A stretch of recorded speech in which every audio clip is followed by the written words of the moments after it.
Welcome in, everyone. First edition of Sunday Night Spaces this year, kicking off the new MLB season, opening weekend. We've had a lot of amazing baseball play the last few days. If you guys weren't part of the Spaces last year on Twitter, just to give you a brief lay of the land, first 20, 30 minutes of the show, we just have some really sharp minds come up. We take a look at the week that's behind us in baseball, key takeaways, things that stood out to us, lessons learned in the betting market. And then we spend the last 20, 30 minutes and we just handicap the Sunday Night Baseball game right in front of you, giving you guys our best looks, leans, all that kind of good stuff, sharing some information from the community. But without further ado, we got some really sharp minds joining us tonight. We might have a few more in a minute, but MLB Dream, been killing it. You've been killing it for over a month, man. You started back in spring training. Then we got Prop, who's been on one the last few days. Man, welcome in, guys. What's going on? Man, fun week so far. Dream, I think you might be can't muted. hear Dream. Yeah, I was on mute.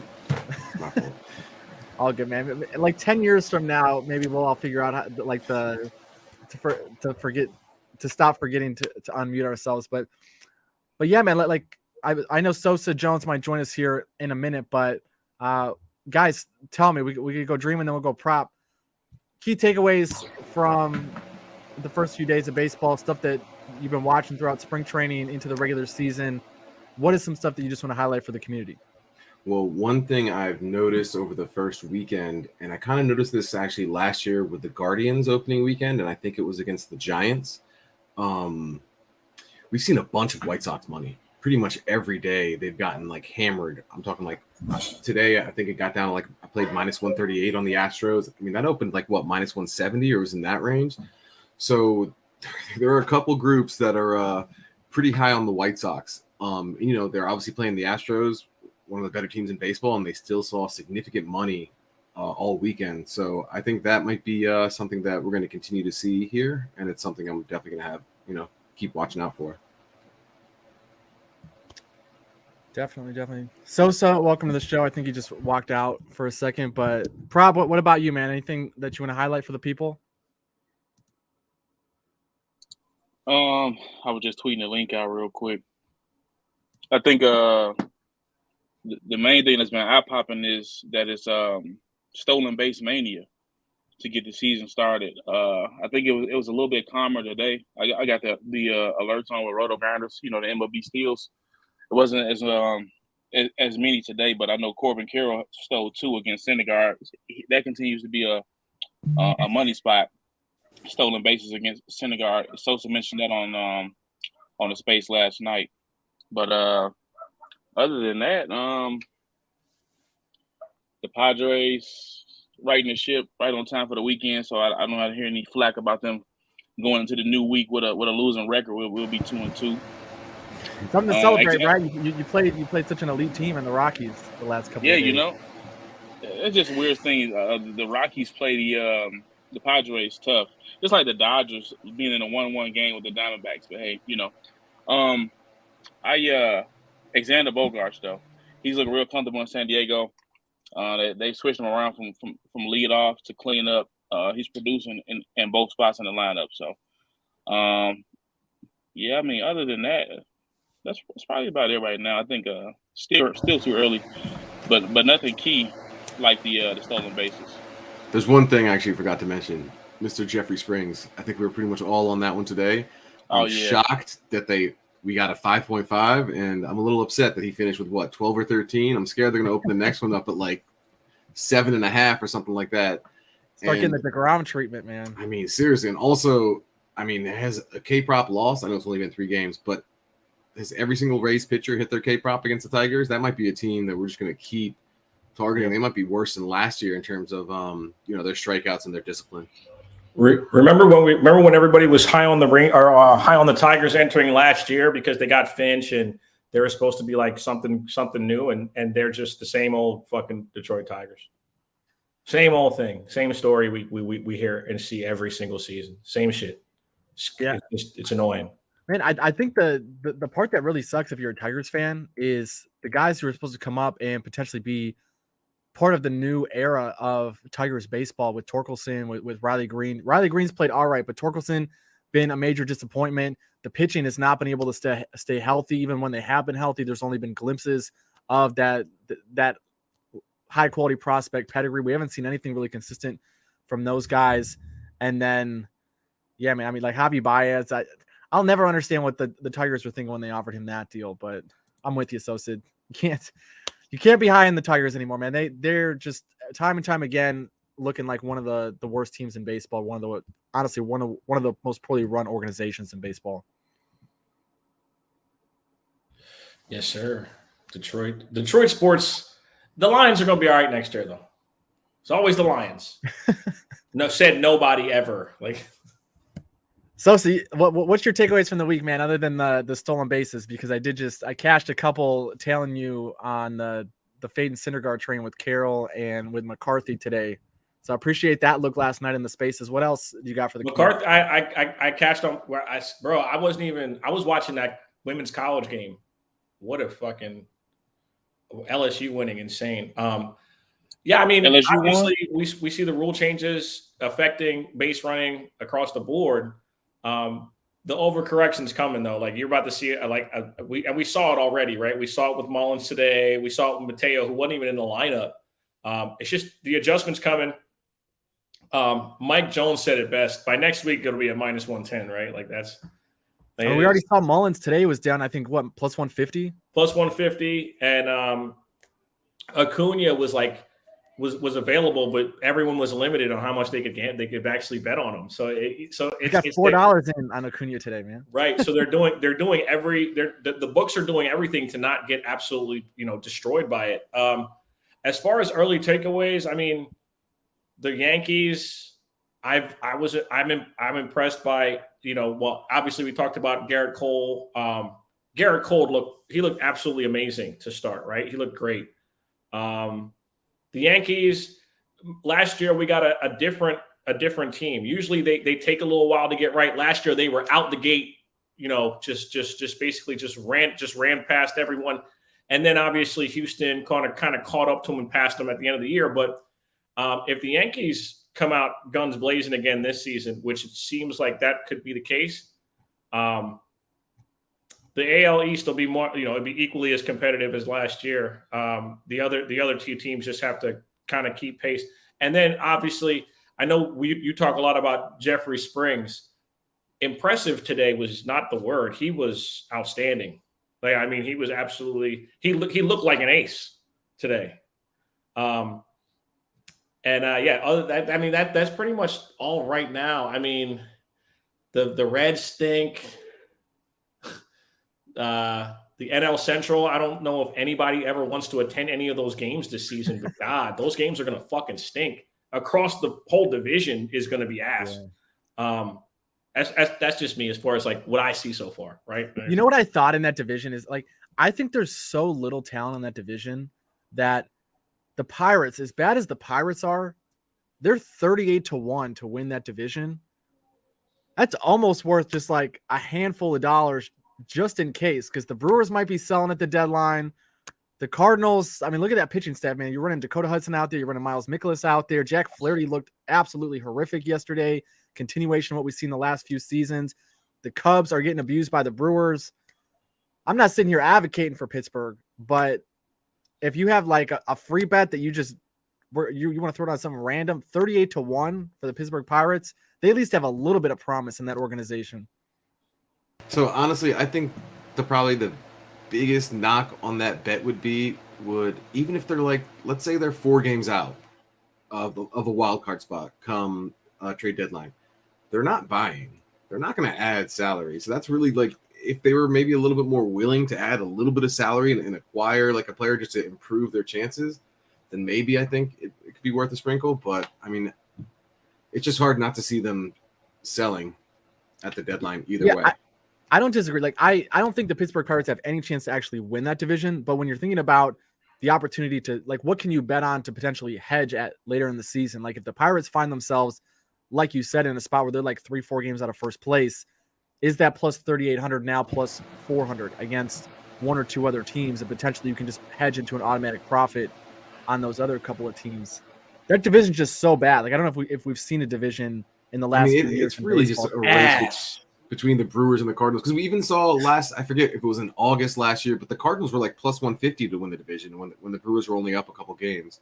So I feel like there still might be value on one of those two later in the season if it's kind of close. We shall see.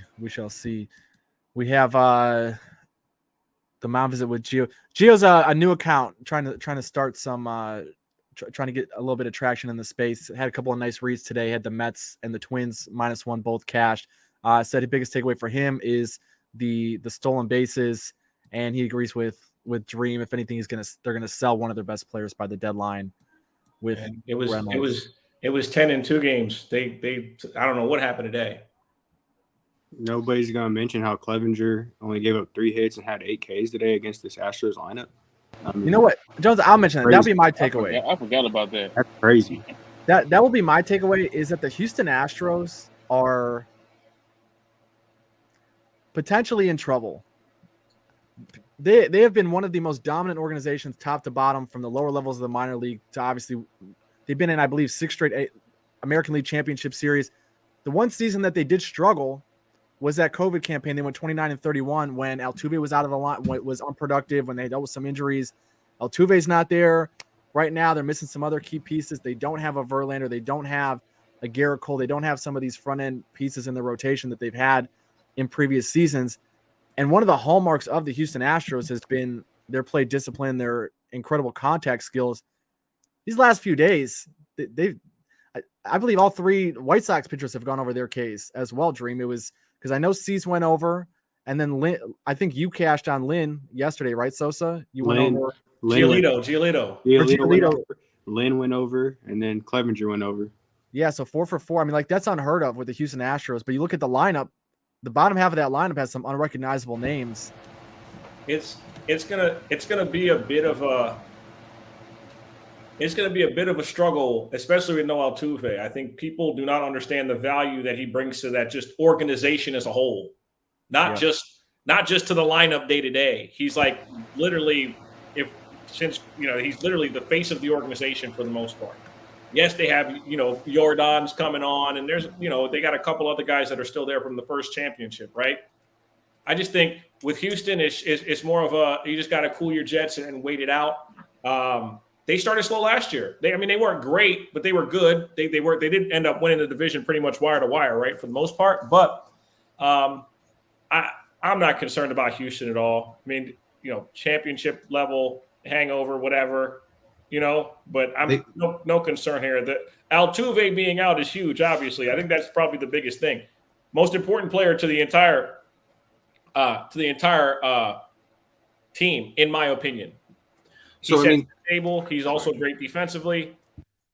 Just gonna have to give them a little bit. I heard what is he out till June?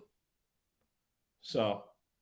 And I was looking to see, they need, Brantley would be big for that lineup too, right? Just like a dude that knows the strike zone, is going to work the count more, get these pitchers to, throw some more pitches, and he's not back till the end of April. But man, Clevenger looked, he was painting some corners. The velocity looked good, but then he didn't have the best control, but he was dotting some corners and hitting the black. And then you mentioned it, man. Houston was, I think, 12-1 in April last year to win the World Series after their little slow start. So it kind of happened, kind of something similar last year, but you guys nailed it. It's the bottom of that lineup. There's just they kind of need a veteran presence down there, and they just have too many young guys that are inexperienced and not ridiculously talented like we've seen the last few years.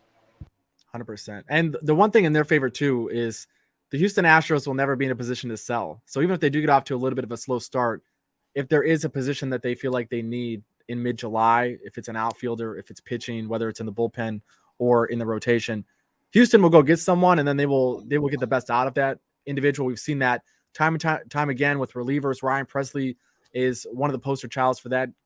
People forget Justin Verlander looked like he was on his way to the back end of a rotation near his end of end of his tenure with the Detroit Tigers, and now he's won another Cy Young, just got paid another big contract in New York. So the Astros know what they're doing. Their player development systems are phenomenal.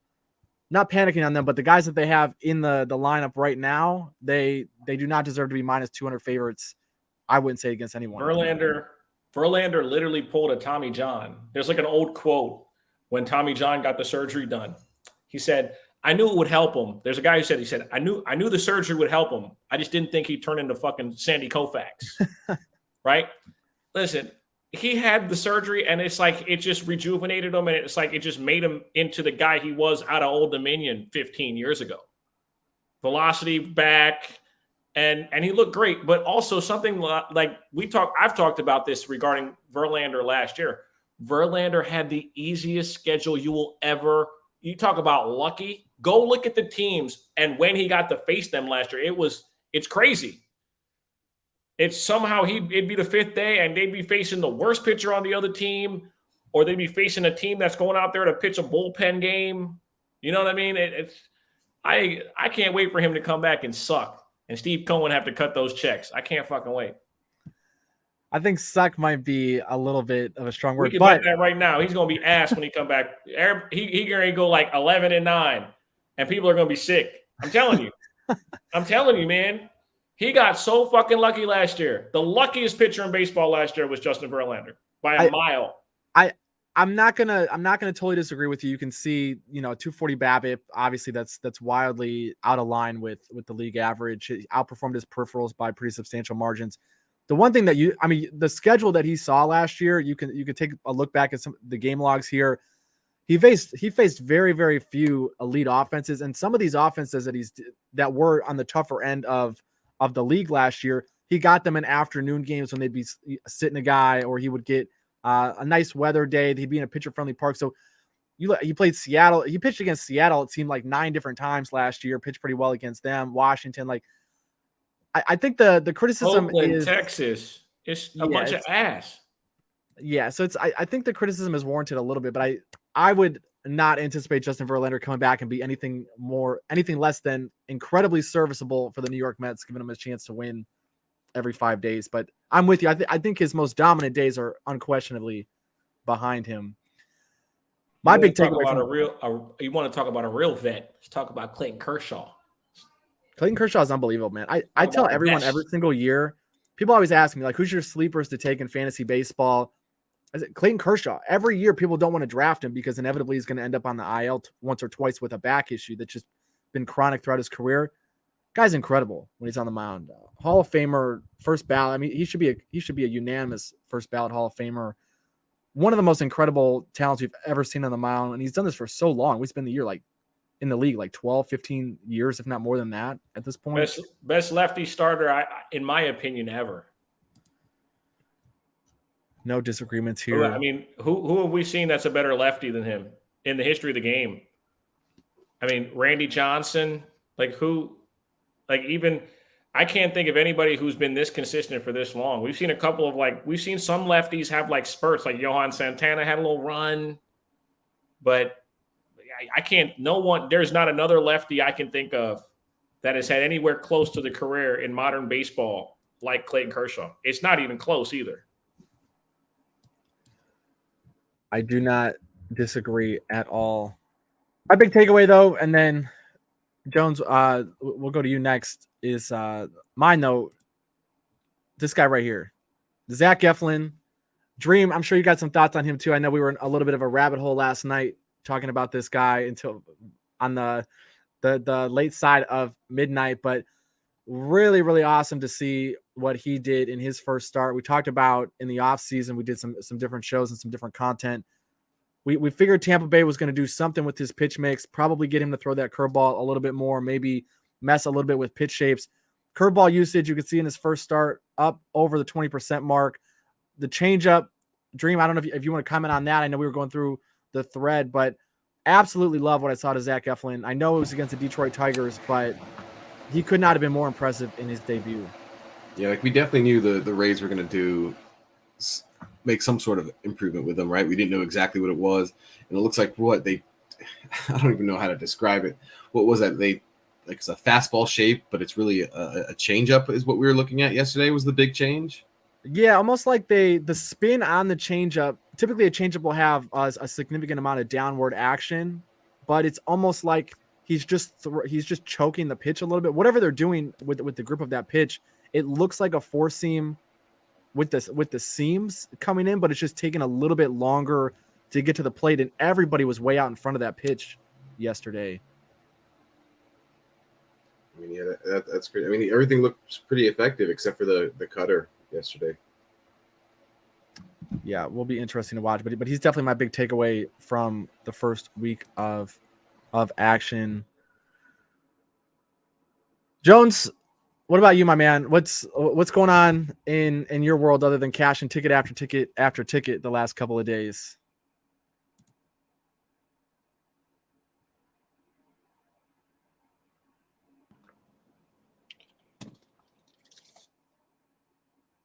My bad. Are you guys waiting on me? I'm in the car, bro. I had to get in the car. I had to leave. I'm on my way to dinner. Oh, good. No, all good, man. I was just asking what's your takeaways from the last couple of days. I know you've been cashing a ton of tickets over in the VIP. For me personally, I mean, I've been playing a little bit of everything. I just kind of been taking it as far as player props and everything. I've been kind of taking it a little bit more slow. But I mean, I think the pitch clock is huge. As far as a pitcher that gets in rhythm, and I mean, we've seen it. We've seen a lot of pitchers have success, and then we've seen some pitchers that have, they get out of rhythm and they get shelled. Um, I mean, the pitch clock is probably the biggest takeaway for me. Uh, and then I don't know if it's me, but I've been seeing a lot of runs getting put on the board too. I mean, just between all over the board, especially the Rangers. But I mean, I've been seeing a lot of runs. It seems like so. I mean, we talked a little bit about Clevenger today. That was a huge takeaway because I was quick to fade him, and it kind of bit me in the ass for fading Clevenger today. But I mean, it's kind of the same shit, really. I mean, other than the pitch clock, it's been the same shit for me pretty much. So nothing too major as far as takeaway. I mean, Jeffrey Springs today, that was amazing. We talked about that as well. So pretty much the same stuff as you guys. Got Gio asking, anyone have any thoughts on Wander Franco making the Rays offense look elite, but obviously against That's Detroit? another thing. We were talking about that earlier, Kamish. Looking at his stolen bases as well. I mean, that dude's an athlete, and his bat's been hot too. He's young, man. He's only 21 years old. I'll definitely be looking to take him more. I mean, just the Rays in general, they're going to be really good this year. Really, really good. People forget how great he was when he popped on the scene. And also, you know what kind of hurt him last year? Him getting hurt and Julio Rodriguez kind of like just ascending, because Wander was supposed to be the guy. Let's not make any mistake here. Wander was supposed to be the man. He looked like a grown. Listen, I seen him, and you remember in Benchwarmers when the dude hands the paper over, says "I am 12." That is Wander Franco. He looks like a grown-ass man. I seen him. He had the neck tattoo. I'm over here thinking, like, who the fuck is this? And they're like, oh, yeah, by the way, he's only 19. And I'm like, there's no fucking way, right? There's no way this dude's 19 years old. And obviously him getting hurt last year and then the ascension of Julio Rodriguez kind of made us forget, like, they were talking about this guy as a generational prospect, right? So don't get it twisted. He's going to be just fine. Health was the issue last year. Him and a healthier Rosarena. Rosarena missed time last year too. They have all the pieces to have an extremely explosive lineup. But Wander's got to be healthy for for 145 games. If he's not, they're going to struggle to score runs. But he is that good. Like I said, he's right on par, if not more talented or equally talented as a Julio Rodriguez. Julio just came on the scene last year and he wrecked shop, but Wander is right there in the conversation without question. Yeah, I 100%. Go ahead, Dream. Really, I mean, it's not breaking news, but like their lineup isn't good enough to succeed without him in there every day, right? And that's what happened last year. And to be honest, like I got a little nervous last week because he got pulled from a spring training game, or he got pulled from the lineup like 30 minutes before the game started, and he needed an MRI on his quad or something, or his hamstring, and that's exactly what held him back last year. So that made me like a little nervous, but I mean, man, you nailed it. Like they need, their lineup isn't good enough to be successful. They're not going to be able to be successful without him in there. And I didn't even realize how good of a start he's off to. I mean, it's only 3 games, but we're talking about a runs created plus of 403. I mean, that's just like decent. Shouldn't be really. He's slugging over 1,000. That's crazy. that good?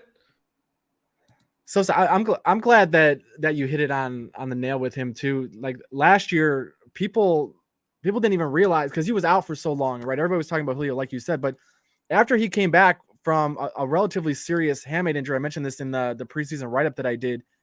He came back from an injury that usually derails a lot of people for the rest of the season. Anytime you have any sort of hand injury, muscle injury as a hitter, you typically lose all your power production. You struggle to make contact. It hurts you across the board.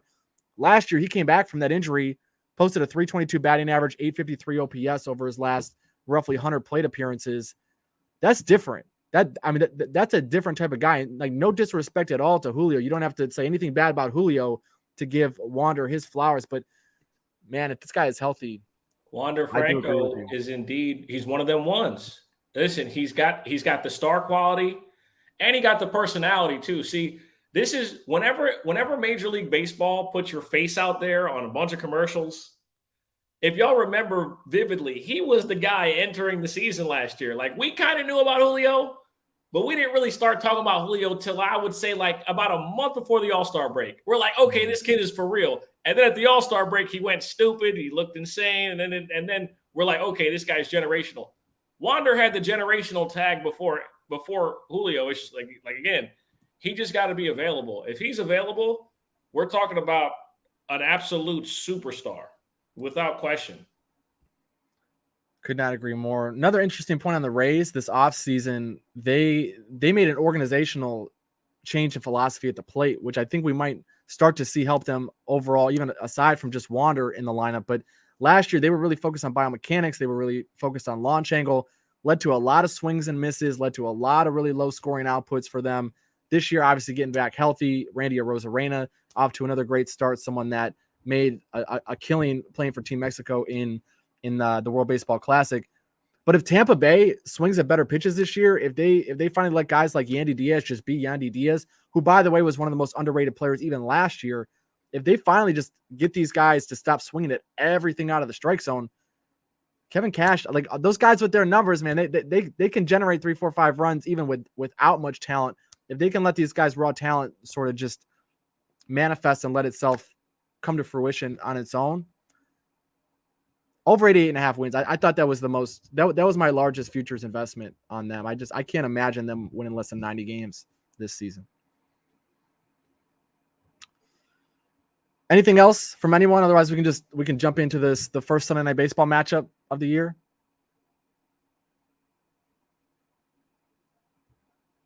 No, all good. Well, first matchup of the season, we have the Philadelphia Phillies taking on the Texas Rangers. Last couple of days, things have not gone Philadelphia's way. They've been outscored 27-10 first 2 games of this series. Coming into tonight, they got Bailey Falter on the mound. You can see using scores and odds here, price shopping lines, that Philly is an underdog across the board. You can get them as low as plus 115, Rangers about minus 125. You can see the splits as well here. Falter on the mound. He was a guy who struggled a lot for the majority of last season, made a little bit of a change to his pitch mix later in the season that helped him put together roughly a 3.6 FIP across his last 51 innings of the season. Martin Perez, a guy who had a little bit more red on his Savant chart last year than he had in previous seasons, was much better than we had seen throughout the vast majority of his career. Tonight, Rangers going for the sweep. Phillies looking to avoid getting swept. What do we got? Thoughts here? Prop, why don't we start with you? I feel like we haven't heard from you in a minute.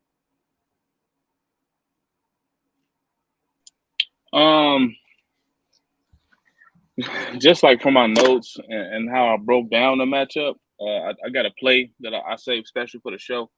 I'll probably put it on the timeline too, but just breaking down the game, you broke down Perez, career low and ground ball rate last season, 51.4%.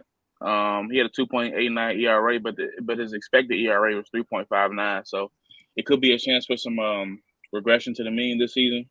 That's to be seen.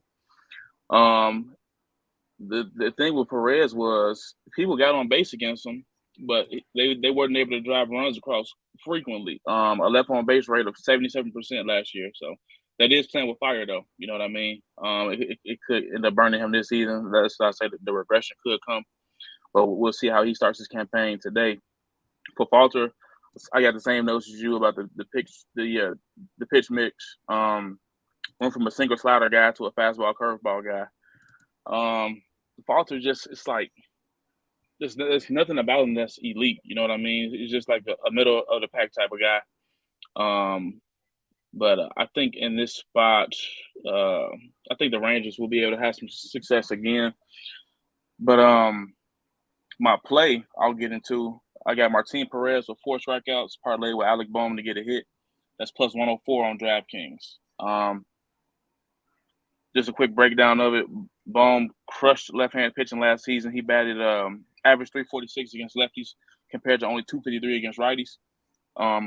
Right-handed batters against Perez last season averaged 242 compared to lefties only hit 219 against them. So both matchups are in your favor in that one. As Bohm, and then you got the history between Bohm and Perez.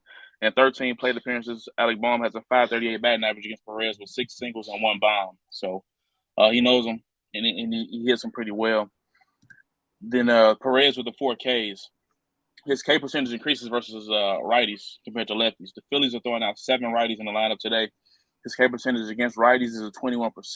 The Phillies have 5 guys above league average K percentage in the lineup today. So I think, the numbers are there for this one. I love the fact that we're getting plus money on it. And, it's a little entertainment to watch the game. So that's my look. Alec Bohm, 4 hit. Martin Perez, 4 Ks. We'll see if Perez continues what he did last season or will he regress. And with Bailey Falter, he's just an average guy. It's going to be hit or miss with him every start. You'll see nothing spectacular, but he could be look at it. Said PG and Jones got more D-backs hats than me, and I'm in Phoenix. Got to get a new one now. Dog, y'all got more hats than any fucking body I know, bro. Like, where do y'all? Shout out to Hat Club. Hat Club. Jones put me on. I'm old. I must have missed it. I got to join. Can I be a member? Man, yeah, just sign up. I was gonna say at the beginning of the show, you didn't have your hat on. You're out of. It's funny. The picture, but dog, you see when you get the fresh lineup, you feel me? You gotta have it out. You gotta let it breathe. You know what I mean? Yeah. You know what I'm saying? So I'm blessed to have a dominant hairline at my age still. So when I get an opportunity to show it off, I try to. The only issue is I don't be going to the barber every week like I should be. But I'm waiting. What I'm hearing, Sosa, is you got to have a hat nearby. Right. I always got like something. this. Like I'm waiting for the Padres Sunday Night Baseball. For what? I had this on the show, man. We're ready. Anyway, in regards to tonight's game, I got 3 plays I love. One, I'm going to take. I'm taking Trey Turner to get 2 total bases. Let me just get all the stats correct real quick. I got Trey Turner. I can't find him to get a stolen base. Hopefully, it's up by now. But listen, he's gonna steal a base tonight. If you can get it on a book, if you can find it, bet it. It's still not available on BetMGM. It might be available on DraftKings. Trey Turner's gonna steal a base tonight. As far as his total bases, I had him at. Let me pull the bet up. It's not showing. Hold on. Trey Turner at over 1.5 total bases at plus 105. And the last time we did this on Sunday Night Spaces, it hit. We're going with a Schwarber tonight, plus 280. Kyle Schwarber hit a home run. We did it one time last year on Sunday Night Spaces. It cashed. We actually had like 4 or 5. Like 4 or 5 home run hit on Sunday. We're going Schwarber and all things Trey Turner. I think he's going to get the total bases, and I think he's going to steal a base tonight. And also, I know a couple of people have been in my DMs kind of shaboing-boinging mad at me because I said that Trey Turner was going to get a bunch of stolen bases. Relax, dude. It's like 160 of these motherfucking games left. Like, he's also been on third base how many times? Like, you can't steal home. Yeah, I mean, it's not my fault he decided to hit a triple and do all that. I can't control that, right? But it's 160 games. Like, just calm. At least right now, when we do get a price on his stolen base, it's going to be a decent price because he hasn't gotten one yet. When he gets one, it'll be like plus 120, and then nobody will want to actually bet it. So It is what it is. But you, like I said, all things Trey Turner, and I like a Schwarbaum tonight. So I remember last year the Schwarbaum specifically because the wind was blowing in that night, and we gave the weather report. And he said, "I don't care. He's hitting a dinger tonight," and he did. And I'm pretty sure it happened relatively early in that game, or maybe he missed by like a few feet early in the game, and then he ended up hitting one out. He missed the first time warning track, and then second time up sent it clear. So he cleared the fences. So, in prime time I like him, and the Phils need a win, man. God, you talk about just absolutely embarrassing performances their first two games. Like, has any team looked worse? Yeah. Has any Major League Baseball team looked worse than the Phillies? A 5-0 lead in the first game, and then give up 11 in the fourth and fifth, and then you basically got beat by 2 touchdowns yesterday. So they need a win. I think they find some level of competition, and maybe Bryce Harper really is the heart and soul. Maybe that could be it too. I mean, when you take him away from them, maybe they just don't have anything. Maybe they're just aimlessly wandering without him. I don't know. That could also be a case. He played such a big part in everything they did down the stretch last year that not having him available is huge. Yep, just in the clubhouse even, and Reese Hoskins also not being there. Hoskins might be the longest tenured Philadelphia Philly at this point, but he's if not, he's definitely one of the longest. It might be. I think it might be Real Muto at this point, and he hasn't even been there that long. Yeah, I'm. It's one of those two, though. I'm pretty sure. I did just a couple of points to support Turner getting a stolen base, just in case you're one of the people that have been in Sosa's DMs yelling at him. He does have another great matchup tonight against Jonah Heim, who has a pretty abysmal pop time. Philly's been running in this series. JT stole a base. I think it was Jake Cave stole a base yesterday. They haven't had too many base runners, and the base runners they have had a lot of extra base hits. Yesterday they had a couple of guys on second and third base because of balls getting lost in the sun and right field. Harder to steal third base, almost impossible to steal home. Obviously, another note on Trey Turner in his career batting leadoff, which he is tonight, averaging 0.33 stolen bases per game compared to when he's batting second or when he's batting third, 0.2 stolen bases per game and 0.23 stolen bases per game, respectively. So he's in an optimal position in the lineup. Rob Thompson, the Phillies manager, still an incredibly aggressive guy on the base pass. If Turner gets on, expect him to be aggressive, expect him to have the green light. I think that's a good spot if you can find a line, and I'll keep searching for that, as I'm sure you will be here in the next 20, 30 minutes as well, Sosa. Speaking of stolen bases, Corbin Carroll just stole his third base of the day. 3 today. And Miles Straw for the Guardians just stole one as well. Yeah, I think we had I missed it in the comments. It looks like Gio is on that one as well. Nice call, Gio. Liam, appreciate you tuning in, my guy. Liam always killing it in the UFC. Hopefully you got some nice R&R this week. I know they didn't have a bunch of fights this weekend. We do have a question from Raycam TV. Martin, 4.5K prop. You said 4, but he only has access to 4.5. Would you take the 4.5, or anyone else have any thoughts on him in this matchup? Yeah, the 4.5. The 4.5 is still playable. He's got 5 targets in the lineup. I think he was stretched out too, as far as his arm in spring training. So he should go 5 to 6 innings today. So I think 5 is reachable. He had 2 matchups against the Phillies last season. He had 4 in one and 5 in the other. So I like it. I don't love it. The 4 I love. I feel like he'll get 4 for sure. But the 5 I'm a little on the fence about it. I would agree. I would lean towards the over. I guess I would echo what you said, Prop. I think he gets to 5, but I think he almost for sure gets to 4. That 5th one might get a little hairy, especially Perez last year.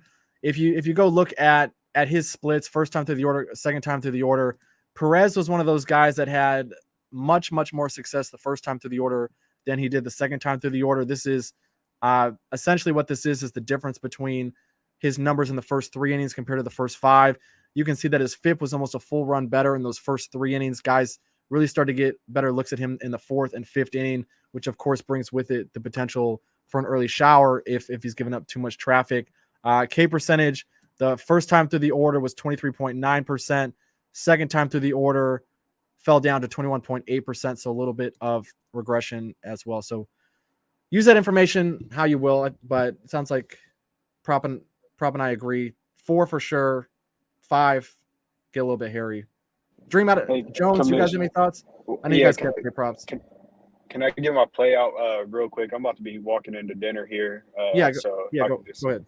go ahead and let it out. I'm going to be looking at Nathaniel Lowe, Nate Lowe, however you want to say it, look at it. But he gets to face a lefty today. And last year, I mean, you can take this guy versus a lefty and just cash continuously. So I'll be looking at his over 1.5 total bases, and I would almost sprinkle on the home run as well. Just looking at it this season, he's hot. He's coming off a 3-hit game in the last game. He's 4 for 9. This season batting 444, but last season, if you look at it, him versus lefties, he was batting 330 versus lefties, and then 314 in night games, compared to 279 in day games and 288 versus righties. So I mean, still hitting righties pretty well, but he absolutely crushes lefties. And Falter, he's just a fade piece to me, man. So I'd be looking to take Nate Lowe here, and we're seeing these runs that the Rangers are putting up. I think he contributes to that, continues to contribute to that tonight as well. So definitely be looking at Nate Lowe, whether you want to take him for total bases or even sprinkle on his home run or even do a total bases ladder. I think he goes off tonight for sure. And then I mean prop hit on Bohm and Perez as well. So I mean I couldn't talk anybody off of that. Fucking Dodgers just lost. Now we're not gonna hear from Sosa for the next 48 hours. But I got to drop down, fellas. I appreciate you having me up. I'm walking into dinner right now. I'm sure I'll be talking to you guys here in a little bit as well. So, Yeah, Enjoy, appreciate you Jones. joining, Jones. This man Jones has went out to dinner 8 straight days, bro. I swear to Bro. God. That's just MLB one money. way to dinner. Hey, when you're MLB. making that much money, bro, you can afford to go have someone else. That's cook what I'm you talking dinner. about. I needed some hibachi, Surf and turf. something like that. If you like Jones, look on Nathaniel Lowe too. You can also get him more than 1.5 hits, runs, and RBIs on Prize Picks. I know that's not available in a lot of states, but that's another way. You don't even need him to get a hit at that point. You could walk and score a run. You could have a sac fly, something like that, get halfway home. So that's another way to attack it if you have access to Prize Picks. Dream, what about you? Anything you're looking at in this game? I was pretty close to betting Texas here. We talked about it last night with the Phillies bullpen, just how gassed they are, and just how many arms they used yesterday. So honestly, I think I'll be watching maybe potentially a live play if Falter looks like he might not be able to pitch that deep. Maybe I could then potentially add the Rangers, but not. I mean, you guys have pretty much touched on everything here. I agree with what you guys have been saying. I just can't get to Texas. I'll probably regret it. Like I haven't had a losing day yet this season, but the plays I'm leaving off are hitting at like a 75% clip. Your So lane's like 30 and 7. They really are. Listen, Alina's never lost. Yeah. I mean, like, well, that's the thing, though, like- Leans are there. I've never lost a lean in my life. Neither See, have y'all ever. I track all of it, right? So I went like 8-2 on the plays I was close on yesterday that like I just didn't have enough or like just was close on them. And today they're like 6-2 again. So I'll be bitching about the Rangers here in about a couple hours probably. You say And your then you leans know are how it goes when you fire. start shooting out everything you like. They're not gonna hit, and then you're gonna go right back to not playing the lanes. Right. I had 7 official plays yesterday, so I didn't want to have like literally 12 plays on the second or third day of the season. But I'm the same way, man. Last year I drove myself nuts with, oh my god, like I like this play, I didn't give it out and it cashed. So this year I started betting them for smaller amounts myself and tracking them. I never tracked them before. It was more just I felt frustrated all the time. I pushed on the Pirates -1 on opening day. They won by exactly 1. And then I had the Yankees yesterday, which lost 11-0 on the other ones. Some of them are like reduced parlays with, like a guy to get 4Ks, another guy to get 4Ks and stuff like that. So they're not all like plus 150s or anything like that. But yeah, it's I always encourage everyone, if you do the research, if you trust your read, man, like you're sharp, you put the time in, I say fire. Not for sure. Like if it was a K prop, I probably would, because Clevenger under was the first one that I think I'm like 8-1 now on K props this year, and won the two that I left off hit today. So if it was a K prop, I'd probably be firing at this point. We've seen a ton of overs, man. Surprising number of overs for the first couple of days of the season, as far as K props go. That's kind of how it was last year too, though. Out the gate, A lot of guys went over last year. I remember it just from being in the spaces. So even Cal Hendricks went over last year. Guys, Liam has some info and also a question. Alec Bohm plus 800 to hit a dinger on FanDuel plus 535 is the market average, and he was just curious, should he fire or is he on one? Well, yeah, I gave out the play for Bohm to get a hit, so his numbers against he just said the average. I gave it out as well. 538 average, one bomb and 6 singles off of Perez. So even if you don't take the home run, definitely the total bases could be a good look too. But Bohm's not a big home run guy. Still waiting on that part of his game to develop. So I never take his home runs, but total bases or usually I just take him for a hit. Phillies, yeah, I think he only had 13 home runs last season. Phillies are primed to do something tonight, man. They do. They got I expect them to show up on prime time. If they don't show up tonight, it's going to be. If anybody's going to show up, it's going to be Trey. It's going to be a long time until we're just waiting. They're just waiting for the man to come back. To be honest, and I made reference to it earlier. Like, Harper was so instrumental in every single thing that took place for this organization last year when they were good. Yeah. And to not have him and to lose Hoskins as well, Phillies fans need to just taper their expectations for about the first 6 to 8 weeks of the season because it's going to be tough. They're going to have problems generating runs, and they're going to have problems having consistency from their rotation. They still haven't gotten the version of Nick Castellanos that they thought they would be getting either. They and again, listen, we all know the rule with baseball. Teams get hot at the right time. That's kind of what happened that's exactly what happened with them last year. And you just gotta. It's obviously we bet, so from a day to day, they haven't really helped us thus far, right? So just temper your expectations of this team. I know they were just in the World Series, but it's a little early. I like the Phillies tonight, just personally, because I bet them. But be a little, just be wary. Just tranquilo. It's coming, but it might take about 6 to 8 weeks. One of those things. Did you take them full game, sir, or any thoughts on the first 5? Yeah, I took them full game. Like I said, I just like them in the spot tonight, and I like everything that we've discussed thus far would push us that way, right? Like props expecting offense. I'm expecting Trey Turner to get his head out of his ass, and we expect some level of positive turnover from a team that's looked absolutely horrific in just about every single facet of baseball through 2 games. Like it's 16-3 yesterday. And like I said, they were 5-0 on opening day and they gave it back super fast. Yep. So, they got to bounce back tonight. I think they will. I think I tend to agree with you. I would also just take the full game instead of the first 5 in this spot because Texas last year, they did hit lefties way better than they hit righties. I know they absolutely destroyed Aaron Nola and Zach Wheeler the last couple of days. But when you're thinking about this over the course of 162 games, they probably still are a little bit better of an offense against lefties than they are against righties. So I would take them full game if you're going that way. I also just wanted to share some additional thoughts on Bohm to support what Prop was saying in response to Liam's question. Last year, obviously the vast majority of pitchers in Major League Baseball are right-handed. So you guys will see a lot more at-bats against righties than lefties if they play every day. Despite the fact that Bohm had less than half of the amount of plate appearances against lefties as he did against righties, he had 17 doubles against lefties compared to 7 against righties, 2 triples against 1 triple against lefties compared to righties. As Prop said, not a ton of power potential, didn't see a whole lot of power each way. But when you go and you scroll down on Fangraphs and look at his advanced stats here, the OPS and the ISO 2 metrics that incorporate some of these power metrics, way, way better against left-handed pitching. So Liam, if you're still hanging out with us, I think I would lean with Prop as well in this spot. I'd rather have his total bases here instead of messing around with the home run. Roof open or close? Roof open or close? Closed. Let's see.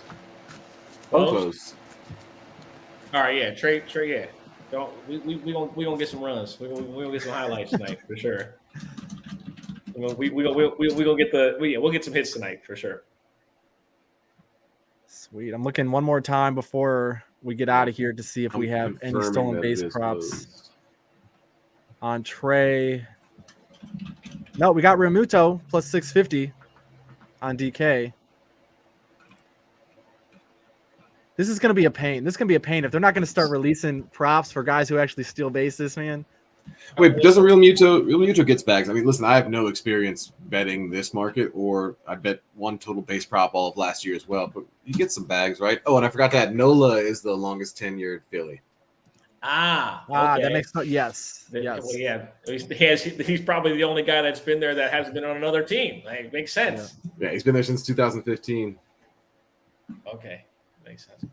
But it just this game completely, Philly's got to, the meme of do something. That's it's something they have to. And also, just in regard to the stolen base thing. Listen, the books are going to do everything to protect themselves in regards to a market that can be exploited, that's getting exploited, right? Yeah. So I can't fault them for that. I can't be mad. And like we even discussed it, there's always a colossal overreaction when the statistics start to pile up. I mean, that's nature. That's just the nature of the business that we're in, right? So I'm excited actually also to now, because the market will open up to to another level. I'm excited to bet against people getting stolen bases, because then they will actually hold value for parlays, right? So if I can get a minus 200 on somebody who's got a bunch, then you throw it in a parlay and you bet against it. It's like you said, like Drew said earlier, it can be a two-way market. It's just you have to wait for it to progress to that point, right? So it's and the volume will push it there. And also with the good thing about the Orioles, and Dream can back me up on this, Jorge Mateo might steal 50 bags, but he might only get on base like 65 fucking times. So there's plenty of opportunity to fade him, right? Even if he's stealing a bag every game. So I want that guy off my team, man. But just a couple things. I mean, you mentioned it, man. Last year got to a point where I know it wasn't a fun bet, but there was almost value, or there was value a couple games to bet on no home run for Aaron Judge. Those lines dropped so much that it created value on the other side. What do you think of Real Muto though? 21 bags last year, 13 the year before. He already has one this year. What did was it Liam that said it was plus 450, or what was the number that he put out there? 650. It's plus 650 on MGM. I mean, that's what I usually use, right? And that's the only player they even have available out of either team. And you would think that Bubba Thompson would be available. He's not. You think Seager? He's not. The books are just saying, listen, you'll get who we get. Yesterday they only had Marsh available. Cave wasn't on any books. Yeah. So it's where we're at. They don't want to release the players that actually steal bases. And, we just have to wait for the market to readjust and, start the process over of picking candidates. I mean, I don't have any action unless in they this play one. for the fucking unless they play for Cleveland, because then the whole goddamn team steals bases. And you just keep betting it over and over again. But game. JT 86 percentile sprint speed last year. I think because he's a catcher, you just assume that he's fat and can't move type of thing. But yeah, plus 650, kind of crazy. He's also a really smart base runner. I'm pretty sure he stole third the other day. It wasn't. I don't think it was second base that he stole. So when you got that in your back pocket as well, it gives you another opportunity. I was on Volpe again today. I don't know how that guy's going to be plus 150 tomorrow, because I got him plus 300 or longer 3 days in a row, and there's no way they're getting. You're gonna get a couple more. You're gonna get a couple more days in the 200 simply because he's a rookie. I'm telling you. He's also going to be facing JT, and JT you can see right here, 100th percentile in pop time. So maybe you're right. Maybe we will see the plus 200s, but once they get back to another favorable matchup, if Volpe keeps running like he is. Yep, and also him and LeMahieu might be the only two guys. I mean, you get with Judge, you get a stolen base sprinkled in once every 20 games. Yep. But outside of LeMahieu, he's the only guy that, I mean, Volpe obviously, and he's brand new, so it's harder to set a market on something we've never seen. You know who I'm most disappointed in? Estuary Ruiz, who had 85 steals in the minors last year and 0 through 3 games. His career's over. Clearly, it's done. He's reached his ceiling. He's peaked. He's plateaued. 85 in a season. You can't get me 1 in your first 3 games. What is that? It's a guy who doesn't know his worth, right? Like you said about Mateo. Mateo understands if he's not stealing 50 bases, he's getting demoted when these other guys are ready to come up. So Mateo, every time he's getting on, he's trying to get a bag. But the 8. Oh, I just got a message. Someone said if you want to get Trey Turner stolen base, go to Bovada plus 250 right now. Yep. Zechariah, appreciate you sharing that My information man. as well. If you got access to Bovada. JT at plus 650. I mean, I think that's mispriced. It's just one of those things where when Trey steals a base and I didn't have access to Trey, I'm gonna feel slighted if I lose a little bit taking JT just out of principle. And that's I didn't have any action in this one, so I just bet that one for fun. Yeah. Why Well, not? Trey plus why 250. Let's get I'll join your dream on that. I'll take on a the real small Muto. stab. Yeah, I mean, Yeah. 650. Yeah, I bet it too. Just because you're the only one available, man. I mean, like, can it hurt plus 650? You know, Look, man, I'm just reinvesting my winnings from Sosa yesterday, reminding me that Noah Syndergaard is the ultimate fade on the base pass. So I will take a little bit of money here and I'll just reinvest it on JT and see if I can keep building the bank account. Yes, sir. Hey, Sweet. I appreciate you, Commish. Dream prop. I got to roll. Going to get some ice cream with my mom and the fam. Appreciate you. Catch y'all next week, and let's make some money. Peace. Awesome. Yes, Appreciate you guys. Appreciate everyone tuning in. All the speakers, go follow them. We'll put their social stuff in the description below. We'll be back here every week. See you guys. Best of luck on your action.